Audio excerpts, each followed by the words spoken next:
Yamuna Tira Vanachari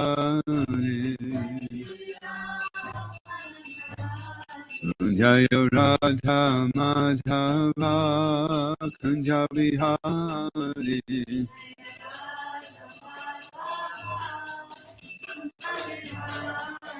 Hare Krishna, Krishna Krishna, Hare Hare, Hare Rama, Hare Rama, Rama Rama, Hare Hare.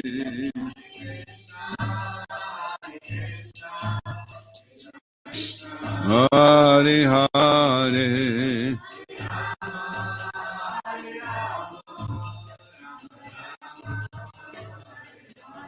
Hare Krishna, Krishna Krishna, Hare Hare, Hare Rama, Rama Rama, Hare Hare.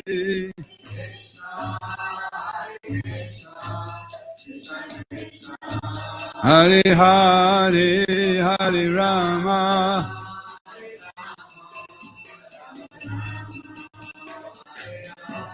Hare Krishna, Krishna Krishna, Hare Hare. Hare Rama, Rama Rama, Hare Hare.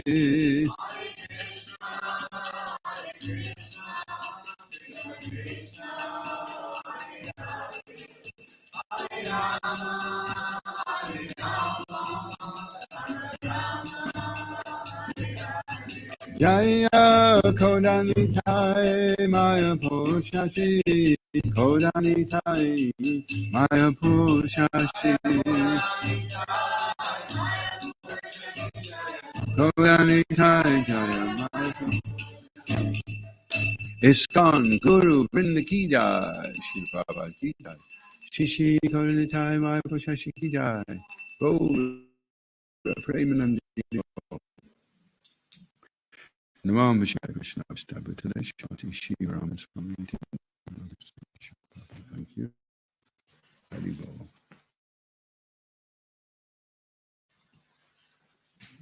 Reading from our family business. What's our family business?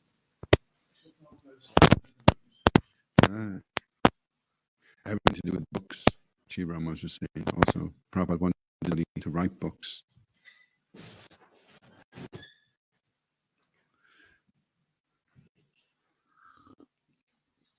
It's like me decomposing before we run out. Is it page 3 or page 6? Okay, but how will we sell these books? With the new TLCs finally on their way to America from Dai Nippon, Srila Prabhupada began thinking of ways to mock it. In a letter to Brahmananda in 1969, he wrote, "There are about 1,000 stores in New York, so I think 3 copies each. We recently distribute 3 different copies. And with the other big cities, we distribute at least 1,000 in the city. There are at least 25 important cities in your country. So in each city, we distribute these copies.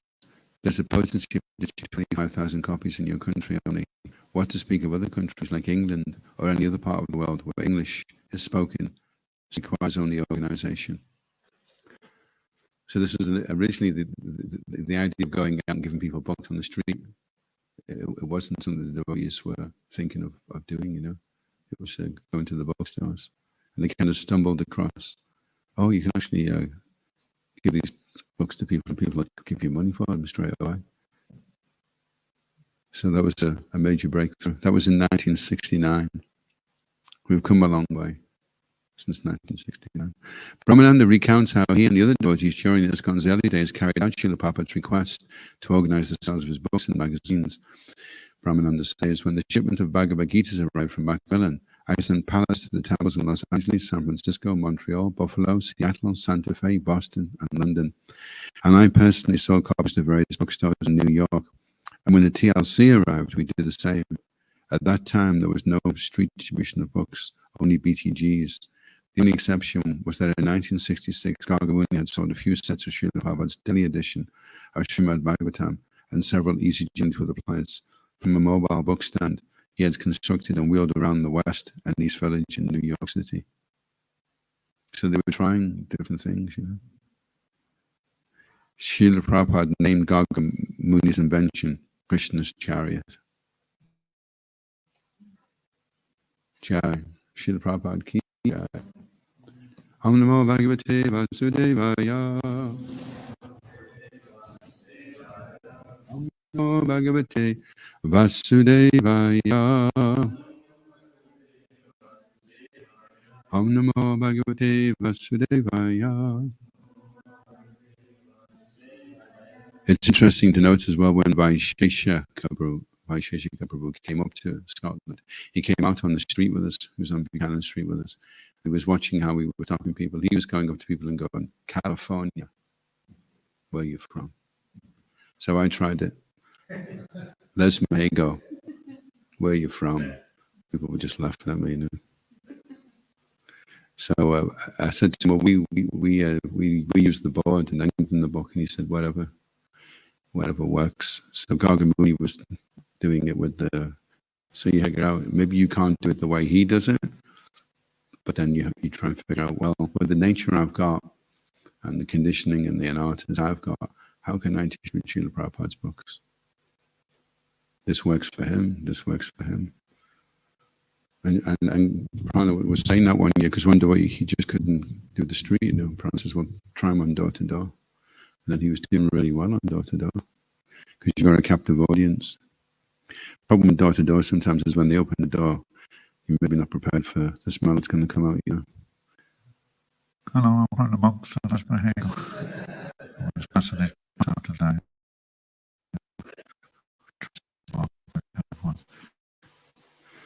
So that's the only austerity with the doors. You don't know who's going to be with the doors either. We did one town, a little small town, and it was all really spooky. And there's this one, it was like a kind of castle, the house, and I knocked on the door, and I thought that there was no one in, so I went to walk away, and then you had, and it was really creepy.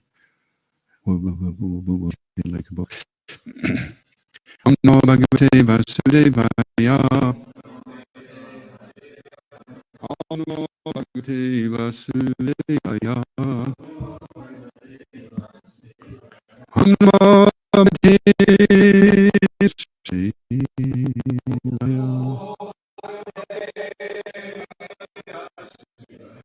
Put a heart into it, haven't you? Haribol. What is the text 7? Tanag Vidayatam Balo Samyang Vidayatam Balo Guru Gehe Dvi Chatibi Guru Gehe Dvi Chatibi Vishnu Pakshai Pratichana Chana Vishnu Pakshai Pratichana Na Vidyatasha Dir Yata Na Vidyatasha Dir Yata Samyak Vidyatam Balo Guru Gehi Dvijatibi Vishnu Pakshai Patichana Nabhijaitajya Diryata Samyag Vidyatam Balo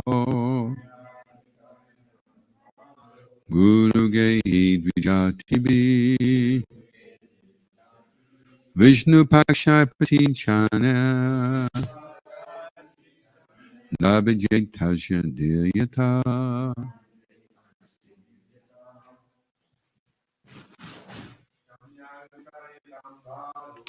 Samyak Vidayatam Balo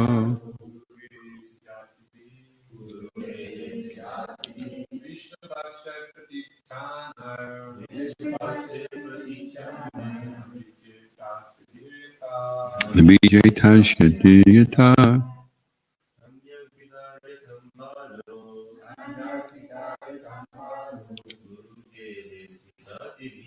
Guru Gehi Dvijativi Vishnu Paksha Prachichana Vijayta Shadiyata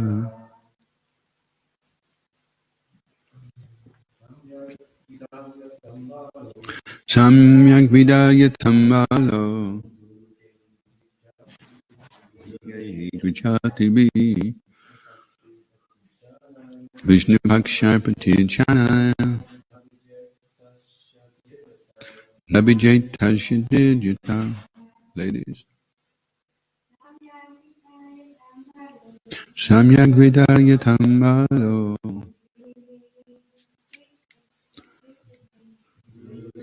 Dvijativi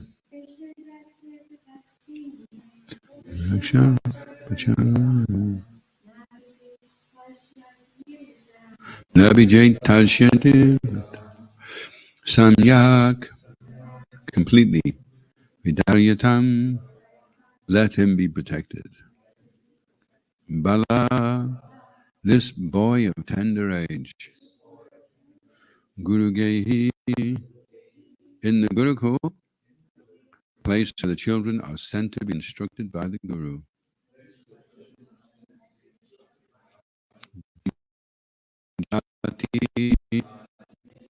By Brahmins. Vishnu Pakshai, who are on the side of Vishnu. Pachina, disguised in different dresses. Nabhijeta, may not be influenced. Asha, of him. Di, the intelligence. Yata, so that.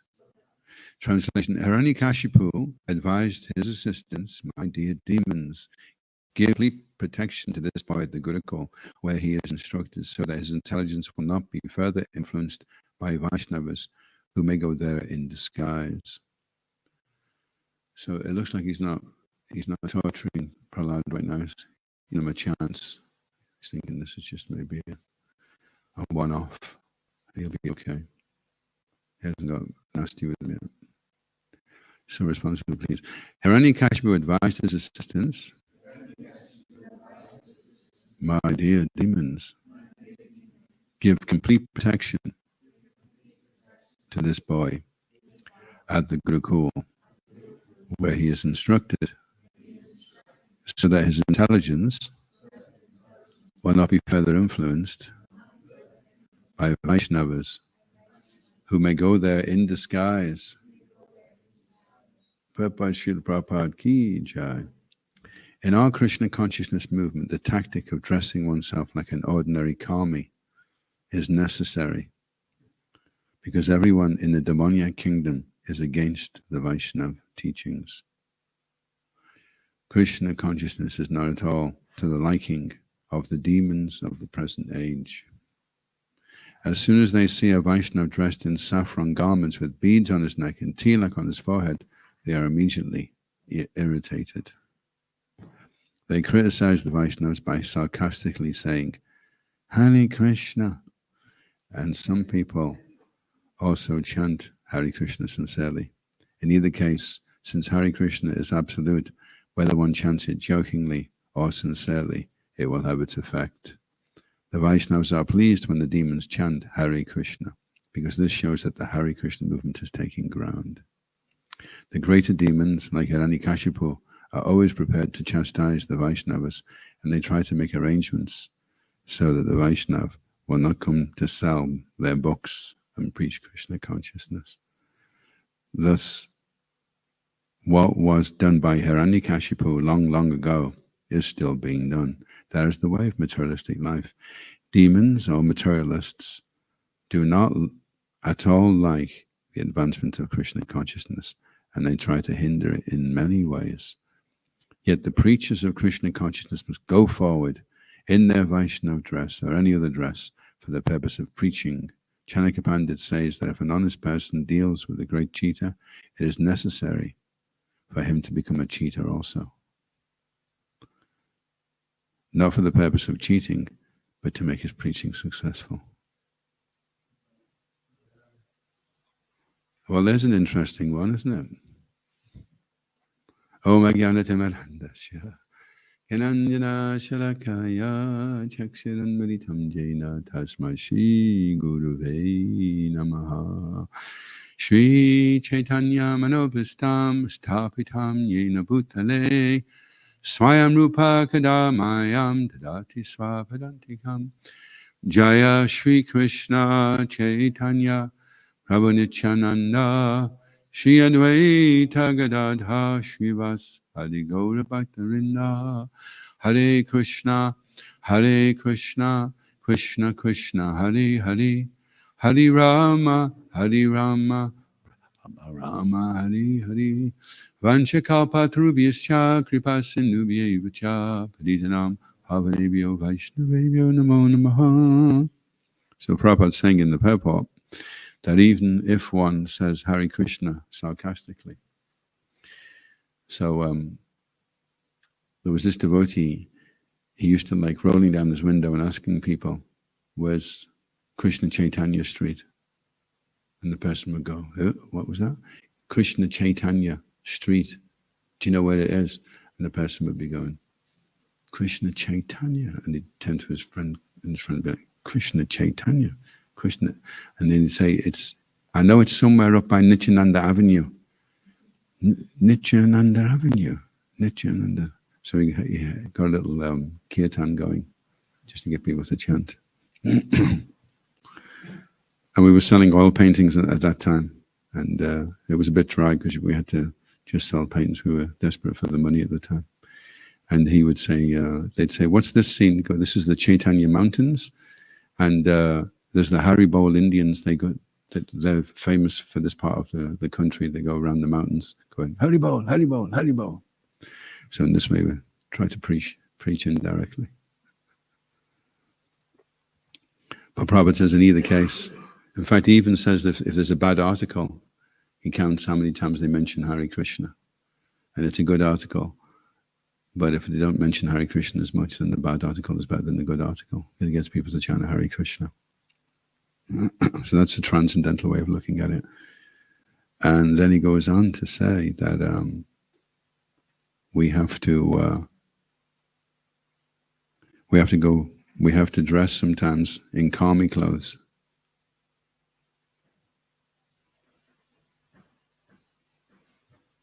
Which is interesting. As soon as they see a Vaishnava dressed in saffron garments with beads and tilak, they become irritated. They criticize the Vaishnavas.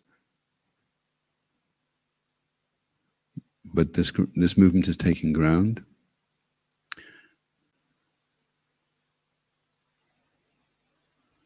Demons or materialists do not like the advancement of Krishna consciousness, and they try to hinder it. Yet the preachers go forward in their Vaishnava dress or any other dress. So where did he mention that? Oh yeah. He says right at the very beginning, the tactic of dressing oneself like an ordinary kami is necessary. So Hiranyakashipu was concerned that devotees may be trying to sneak in disguise. And this tactic of dressing oneself like an ordinary kami is necessary. Interesting. And then Prabhupada saying sometimes you have to be a cheater. If an honest person deals with a great cheater, it is necessary for him to become a cheater also. So sometimes we have a kind of mundane idea, mundane moralists of what we think spiritual life is, that it has to align itself with mundane morals, but it's transcendental to that. So Prabhupada said, purity, preaching is the essence, purity is the force, books are the basis, and utility is the principle. But it's a real, it's a fine art knowing how to utilize things, and to see is it compromising the principle or isn't it? The main principle of book distribution is to distribute as many books as possible. Blanket distribution. They do the same with bombing, don't they? They just do blanket bombing. They just drop the bombs continually. They just rain bombs over an area. They don't go for a specific target. They just cover everything. In the same way with book distribution, we're just trying to get as many books out as we can. Any questions or comments? Yes, Panchatattva. Blanket, yeah. Give everybody a blanket. Because we hear that we should. Prabhupada didn't want us to give books to people for free. He said part of the reason they give some donation, then they get some agyata sukriti, and also they value the book more. These are the two reasons we often hear. If someone gives a donation, then they're more inclined to value what it is that they've got. Rather you get it for free, they might just chuck it away without really looking at it. Yeah. So then this idea then We'll do a little survey in a minute. Actually, I'll be interested to find something out. But yeah. But this idea of just want as many books out as possible, and the books are not for, doesn't matter, I give it to you and you'll give it to someone else, I give it to someone else, Yeah. then that person who actually reads it, they're not in contact with actually giving the donation. So I just wonder how the actual dynamic of that donation then works. Yeah. Okay, well, I had a question. Yeah, because there's a agyata sukriti. So, of course, so sometimes people may be giving a donation and not getting a book. That can also happen. And then eventually they do take a book. Prabhupada did say that in one place. And you can find other places where Prabhupada said something else also. But just, if everyone could put their hand up, who came to Krishna consciousness because they received a book?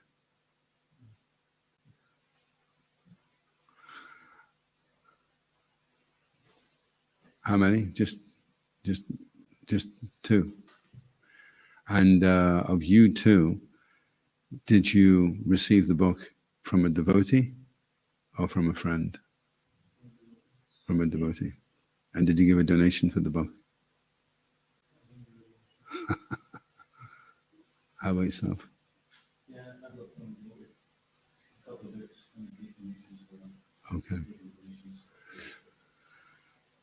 So it seems that the majority of people come to Krishna consciousness either through a book they've been given, or okay. So how did you come to Krishna consciousness? Start with you, Ishan. How did it all start with you? You came here as a volunteer. Yeah. Okay. How about yourself? I heard people participating in the streets. Yeah. Harinam. Yeah. How about yourself, Jananda? I practice music. That's a so-called Glastonbury.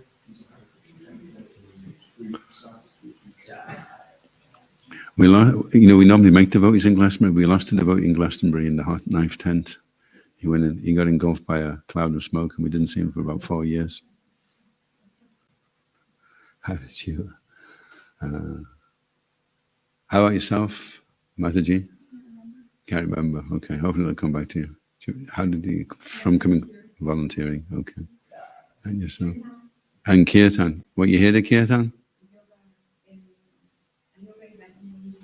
Oh yeah. For a lot of people, the Harinam is the thing that really piques their interest, and they become fascinated by that, and that draws them in. Yeah. Myself, I got a book, but it was by a devotee that had blooped, and I got the book for free. So it's hard to just say, well, this is the system that Prabhupada said, and he may have said that in one instance because of some context, but in our general experience, we see that it's very dynamic how Krishna consciousness spreads. And probably George Harrison was like the modern day Messiah in terms of how many people he turned on to Krishna consciousness because they became attracted to him by his music. And then he turned on and said, chant Hare Krishna. So they were, okay, well, if George Harrison says it, I'll do it. Any other questions or comments? Oh, sorry, did I answer that question? Well, you were asking what the link was between the donation and the person becoming receptive to Krishna consciousness. So obviously that does work, but it's not the exclusive process. It's one process that can work. A person gives some money, and that makes them eligible for understanding. But then you could say, well, the more you give, the more you understand. But that's not necessarily the case. There was one devotee in Ireland, I won't say his name, but he used to kick the devotees on Harinam. He was a skinhead, and he used to go along to the Harinam and kick the devotees. And then he became a devotee himself. He got purified by the touch of the devotee. And then he felt very bad, but that's how he came in contact. We wouldn't recommend that in general for spreading Krishna consciousness. Everyone out today on Sankirtan, it's a new marathon today. We want everyone to get kicked. So just try and get people to kick you as much as you can. Yeah, Alan? Yeah, just at the end, the purport, it was saying if you're amongst cheaters or a great cheater, then you should be a cheater yourself in order to better get like the preaching done or whatever. So can you elaborate a bit on that? Because I can't imagine, like, if you want to turn up to the pub and influence people with Krishna consciousness, you're just going to start, drinking pints and nips and that, and not breaking the principles. It wouldn't. If you break the principles, then everything becomes compromised. So the principles would have to be maintained. But when Krishna asked Yudhisthira to say that Ashvatthama was dead, it's interesting actually, because Yudhisthira's chariot didn't touch the ground because he was so pious. He never told a lie in his life. So Krishna asked him to tell a lie. So Yudhisthira reluctantly agreed, but he said, Ashvatthama, the elephant, is dead. And his chariot touched the ground when he said the elephant. Interesting, yeah? And that was actually the truth. An elephant was killed called Ashvatthama. So then Yudhisthira could say the truth. Ashvatthama, the elephant, is dead. But the reason his chariot touched the ground was because he disobeyed Krishna. Krishna asked him to say Ashvatthama is dead. And he said, Ashvatthama, the elephant, is dead. So he had this mundane idea of telling the truth, and he didn't want to just follow what Krishna asked him to do. Because he's a great soul, and he's doing that as a leela, as a pastime to teach us something. So there's no fault on Yudhisthira's part. Krishna is using him to show that you have to have full faith in Krishna and the spiritual master. So just to be clear, it's sometimes appropriate to deceive people in order to spread Krishna consciousness. Yeah, deceive is probably not the right word, because it's the job of the material energy to deceive people, and it's the job of the devotee to relieve them of that deception. So he may use a tricky method to do it, but his intention isn't deceptive. His intention is to bring them to the light, whereas the material energy is putting them into darkness, deceiving them all the time. Even though they're following some kind of what they consider to be a moral code, they're killing animals humanely. To kill an animal humanely, that's deceptive. And then if you can somehow bring people to the truth, then they can become aware that they are being deceived by the material energy. There's so many illusions that people are under the sway of, and we're trying to relieve them of those deceptions. So we may approach them not dressed as a devotee, so that we don't create a barrier there. And sometimes people that live outside are able to preach more effectively, because when you approach somebody as a devotee, then they think, oh, here's a religious monk, he's coming to preach to me. He's some kind of religious fanatic. So immediately there's a barrier there as to what they're going to hear. But if you're with your mates at work, and then one starts talking about being a vegetarian and reincarnation, you're open. Really, yeah. That's I first came in contact with a devotee. devotee. He'd blooped. He was living in the spot, and I just really, there's something about it, really, I found it attractive. He had some kind of routine, and sometimes he would just say something which was I thought, very profound, you know. It's like, wow.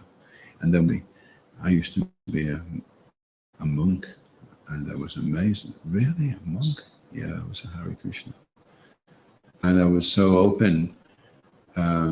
Whereas if he'd have been dressed as a devotee, it may have created a barrier there. But I made friends with him. I really liked him. And then he told me, I've had enough of this. I'm going back. I can't take it anymore. I'm going to go and join Chaitanya. And then he wrote me a letter, which was deceptive as well.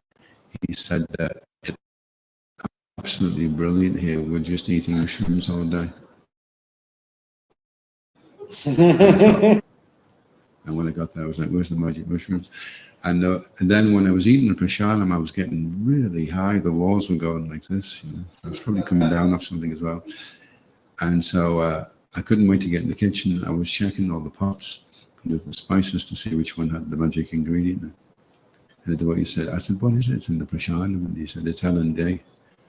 I was looking for the pot of L&D, you know. And he said, "No, it's love and devotion." But I was higher on prasadam than I'd been on anything for the last few years, and I'd tried everything, you know. And I couldn't believe this is what I was looking for. And up until then, I couldn't understand how you could, you know, give up sex, intoxication, meat, and gambling. And after the prasadam, I thought, okay, so this is how they do it. They get high on prasadam, and they don't need anything else. And then when I was in the temple for a while, and the devotees were there, and the next minute the doors just flew open. We had this converted barn. It was about 4 times the size of this. The doors flew open, and this pack of devotees came in, and they were bouncing off the walls. And they were, "Haribol!" And I said, "Who are they?" And they said, "They're the Sankirtan devotees." I thought, "Oh."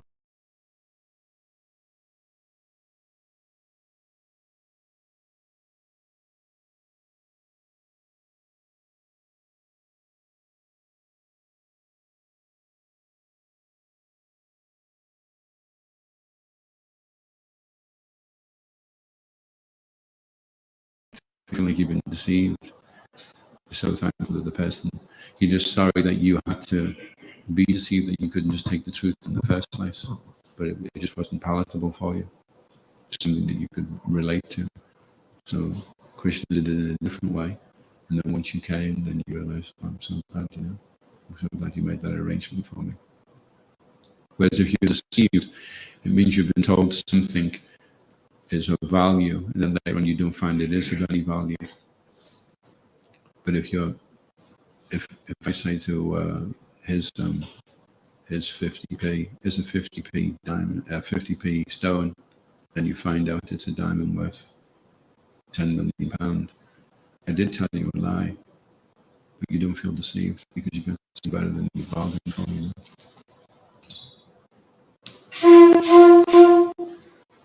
Shishikore Chai Mai Pusha Shiki Chitalsi Nath Maharaj Ki Jai, Shi Giri Hari Lal Ki Jai, Shi Sile Bhagavan Ki Jai, Shi Guru Parampara Ki Jai.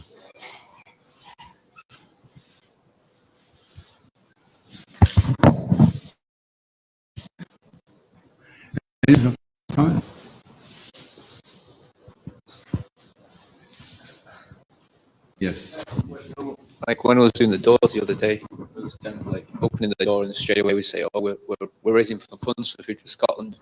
I felt I felt like I was being a little deceptive, you know, because maybe the funds aren't going to directly go towards that. I mean, is that okay, or is that something I should think about, something more direct to say? What would be the more correct thing to say? The funds are going towards a tribunal we've been charged £35,000 for.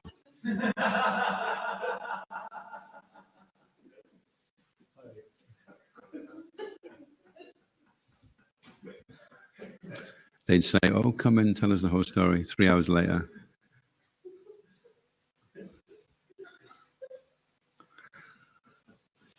it's like a doctor, right? He's not going to tell you everything that he's going to do sometimes because it might be scary, you know. So he'll just say, "You're coming in for an operation." I mean, the main thing is whether it's food for Scotland or whether it's maintaining the temple or paying the electricity bill or whatever it is, the package is, this is a branch of the Chaitanya tree. The ISKCON movement is a branch of the Chaitanya tree, and it's the love of God. But if you say that to people, because it's not even for the books or for the food or anything, it's actually to spread the love of God, and therefore we need certain facilities to assist in that spreading of love of God. So if you were going to be completely 100% puritanical, hello there, would you like to give a contribution to help spread love of God? And I'd be thinking, I don't even know if I believe in God, and loving Him is like, even people that believe in God, loving Him is like a huge step, So then you'd have to be, if your faith is weak, then you would feel uncomfortable to say anything other than that. But as your faith develops and matures, you start understanding how everything is actually to help spread love of God. All the things that we're doing, all the facilities that we have are just for that purpose. But to get to that level of mature understanding of the all-pervasiveness of Krishna consciousness and of this love of God, it's something we have to develop. We have to be mature ourselves in our own Krishna consciousness. Any other questions or comments? Krishna Prabhu. So devotees, we go out distributing books, and how to the person who is receiving the books, how to inspire him so that the person actually reads the book and connects with temple or some devotees in some ways. How to inspire the person? Well, Srila Prabhupada said the most important principle is to serve yourself. And although the person may not consciously be aware of it, if you are on your way home back to Godhead and they come in contact with you, they'll know it. The Super Soul will tell them. And that'll be the most convincing. So really we have to look at ourselves. What is my depth of Krishna consciousness? Am I practicing to the point of being guaranteed of returning home back to Godhead in this lifetime, in this one lifetime? Am I guaranteed of doing that? And if I am, then the effect I will have on people, even if I'm just saying to them, "Oh, hello there, it's a nice day today, isn't it?" Although it seems like that's a mundane thing you're talking about, the sound vibration is coming from a spiritual place, so it has an effect upon their hearts. And it's interesting, if you listen to Srila Prabhupada sometimes, you will see the simplest of this has such a powerful effect. And then you try repeating that to someone, saying what Srila Prabhupada has said, and it doesn't have the same potency, the same effect, because Prabhupada is speaking with, like if you meet somebody who's studied Australia, he's never been there himself, but he studied Australia, and he tells you about Australia, it doesn't have the same effect as if you meet an Australian who spent all his time in Australia. He's just here for 2 weeks on holiday in Glasgow. And he says, yeah, Australia's like this and Australia's like that.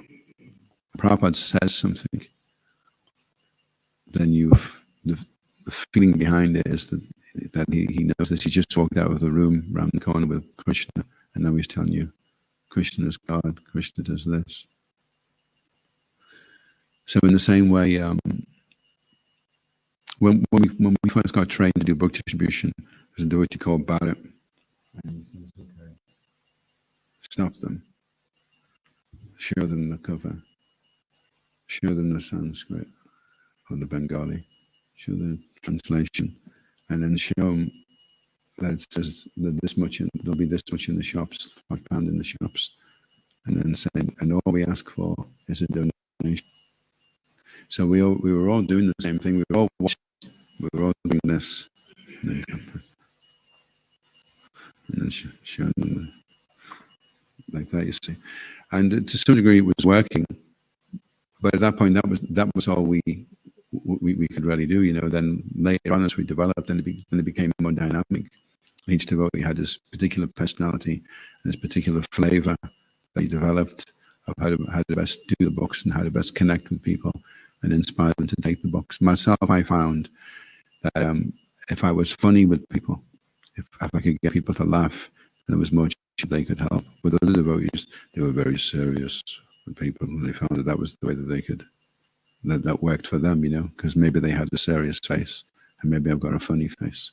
So I have to work out from how they're reacting to me, how best to use the body and nature I've got to communicate to them. So that will be different for everyone. And self-realization, because we can't really see ourselves, we have to see our reflection in other people's reactions to us.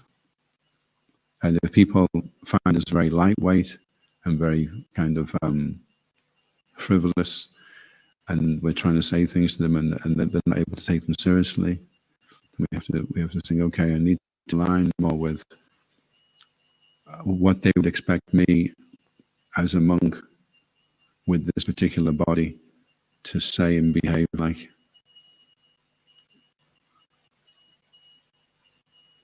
And it'll be different, Like if you've got a very big body and you approach somebody, then they may feel intimidated. You have to be very gentle and very, and if you're very little, then you may have to be really decisive and powerful, to really hit home, to really register, And then you find out by how people are reacting to you, what works and what doesn't, what puts people off, If you're too funny with them, maybe they become suspicious. If you're too serious with them, maybe they feel intimidated. Fine tuning it so the person feels relaxed, he likes you, and he trusts you. So that's quite a challenge, isn't it? To just step in front of somebody and say, "Trust me, I'm okay."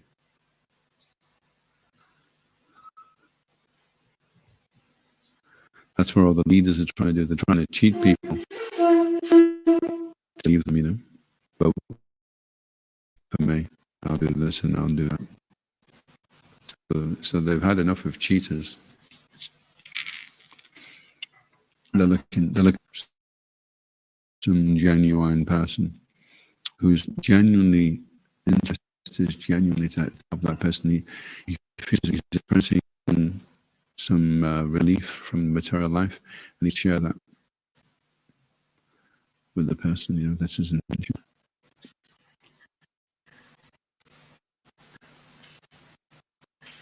Any other questions or comments?